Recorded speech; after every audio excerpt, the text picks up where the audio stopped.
Bom dia, transformadores! Ótimo domingo a todos e não se esqueça, vá à missa se não foi ainda. Bom, hoje no Evangelho nós temos um pedido que foi feito pelos discípulos ao nosso Senhor. Senhor, ensina-nos a rezar. E essa vontade dos discípulos também mostra algo que queremos, talvez algo que esteja no nosso coração. É algo assim, como é que a gente cultiva, como é que a gente tem essa relação com o nosso Pai? Fazer do nosso momento ali de oração não apenas uma repetição de palavras, mas acima de tudo, um momento que vai nos moldando, nos transformando essa relação com Deus e que realmente mude nossa forma de viver. Vamos ao Evangelho de Jesus Cristo segundo Lucas. Jesus estava rezando num certo lugar. Quando terminou, um de seus discípulos pediu-lhe: Senhor, ensina-nos a rezar, como também João ensinou a seus discípulos. Jesus respondeu: Quando rezardes, dizei: Pai, santificado seja o teu nome, venha o teu reino.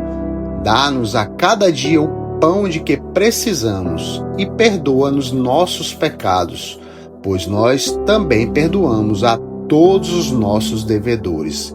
E não nos deixeis cair em tentação.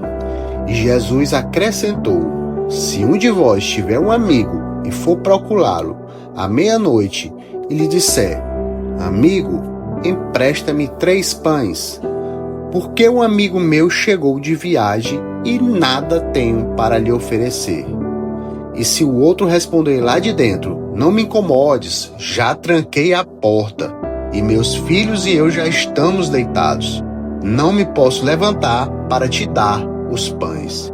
Eu vos declaro, mesmo que o outro não se levante para dá-los, porque é seu amigo, vai levantar-se, ao menos por causa da impertinência dele, e lhe dará quanto for necessário. Portanto, eu vos digo: pedi e recebereis, procurai e encontrareis, batei e vos será aberto. Pois quem pede, recebe, quem procura, encontra, e para quem bate, se abrirá. Será que algum de vós que é pai, se o filho pedir um peixe, lhe dará uma cobra? Ou ainda, se pedir um ovo, lhe dará um escorpião? Ora, se vós que sois maus sabeis dar coisas boas aos vossos filhos, quanto mais o Pai do céu dará o Espírito Santo aos que o pedirem. Palavra da salvação. Jesus ensinou o Pai Nosso. Ensinou depois que os discípulos fizeram o pedido, mas não é uma fórmula mágica e nem um checklist, de pedidos. Ele, na verdade, ensinou um caminho de relação, um caminho de confiança, de intimidade. Porque a oração é bem mais do que pedir. A oração é principalmente permitir-se encontrar. O Evangelho de hoje pode ser separado em 3 partes. No início, nós temos a oração do Pai Nosso. A oração que revela um Deus próximo, Um Deus que a gente chama de Pai. E um Pai que conhece as necessidades e está sempre atento à caminhada dos filhos.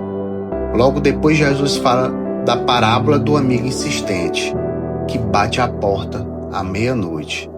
E por fim ele faz uma comparação entre Deus a um pai humano, Ele diz: se vocês que são maus sabem dar coisas boas aos seus filhos, quanto mais o Pai do céu dará o Espírito Santo. Toda essa construção do Evangelho nos mostra a essência, a alma da oração cristã. Porque nós não rezamos para convencer Deus, na verdade, é para nos abrir ao amor dele. É um processo que começa em nós e não nele. Deus não é aquele que precisa ser incomodado ou conquistado, mas um Pai que deseja ser buscado, deseja ser encontrado e amado. Porque rezar é entrar em comunhão com Deus e não apenas buscar favores. O Pai Nosso é um convite a colocar Deus em primeiro lugar. Santificado seja o teu nome, venha o teu reino, seja feita a tua vontade. Só depois aparecem as nossas necessidades, o pão, o perdão, a força nas tentações. Talvez é o contrário do que nós queremos ou acostumamos, ou até achamos certo quando rezamos. A oração não gira em torno de mim, mas do Pai. É rezando que vou também permitindo e pedindo que Deus me forme, me transforme e vá me educando por dentro. Porque quando rezamos devemos saber do nosso lugar. Somos filhos e filhas e somos dependentes dele. Devemos ser humildes diante de tão grande mistério. Como dizia Santa Teresa d'Ávila, orar não é pensar muito, mas amar muito. E se nós observarmos bem, no Antigo Testamento, grandes figuras como Abraão, Moisés, Davi, os profetas todos, eles rezaram intensamente. Mas eles desejavam ver e ouvir o Messias, desejavam experimentar a plenitude do reino que Jesus trouxe.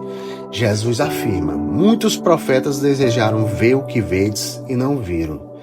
Isso quer dizer, então, que nós vivemos o tempo da plenitude, o tempo da graça. Temos o Cristo, nós temos a Eucaristia, nós temos o Espírito Santo. Que bênção, que maravilha. Não somos menos privilegiados que os discípulos. Nós temos acesso ao mesmo Deus, ao mesmo Pai, à mesma oração. E quando Jesus diz, pedi e recebereis, ele não está prometendo aqui riqueza, sucesso. Ele promete algo bem maior, o Espírito Santo. É o Espírito que nos dá a sabedoria na dor, aquela fé quando tudo parece escuridão, a coragem para lutar, o amor para se entregar, para se doar. Eu sei que nós vivemos tempos de pressa, de resultado imediato, onde tudo precisa ter uma utilidade. Muitos rezam apenas quando estão precisando de algo. Outros até acham que rezar não adianta, porque não conseguem ver ali resultado. Parece que na oração nós nem buscamos Deus, apenas a resposta, solução. E a gente acaba esquecendo que rezar é bem mais que uma lista de pedido ou desejo. Rezar é um local de encontro. Por isso Jesus nos chama a perseverar na oração. Não porque Deus demora, mas porque nosso coração precisa de tempo para mudar, converter. É como aquele amigo insistente. Precisamos bater a porta, não por desespero, mas por confiança. A insistência na oração não muda Deus, nos muda. Nos ensina a esperar, a confiar, a amar. Eu digo isso sabendo que com certeza você já passou dias, semanas ou até meses rezando por algo e não viu resposta. Talvez até se sentiu sozinho ou, sei lá, ignorado por Deus. Mas presta atenção ao que disse Jesus. Se vós que sois maus sabeis dar coisas boas, quanto mais o Pai do céu. Deus não falha, meu povo. Deus não se cala. Deus responde. Só não é como queremos, mas como precisamos. Ele responde muitas vezes com sua presença, com força, com paz, com o Espírito que nos sustenta. Permita-se e perceba. Quando vamos rezando, vamos cultivando essa intimidade. Nós vamos nos abrindo ao amor, mesmo quando tudo parece ali silêncio, calado. Porque nós vamos entendendo que há um Pai do outro lado da porta, que escuta, que acolhe e que age, e sim, nos ama. Então, aprendamos a rezar, não apenas com palavra, mas com atitude, com coração, com entrega. Porque quem reza de verdade vive próximo ao Pai. e confia mesmo sem ver, e Ele vai se deixando transformar. Mesmo se você acha que a sua oração está meio ali cansada, seca, sem força, não desiste. Reza como puder, mas reza com um coração que busca, porque Deus, Ele está ouvindo, e o Espírito Santo nos foi dado para participarmos do reino que virá. Paz e bem.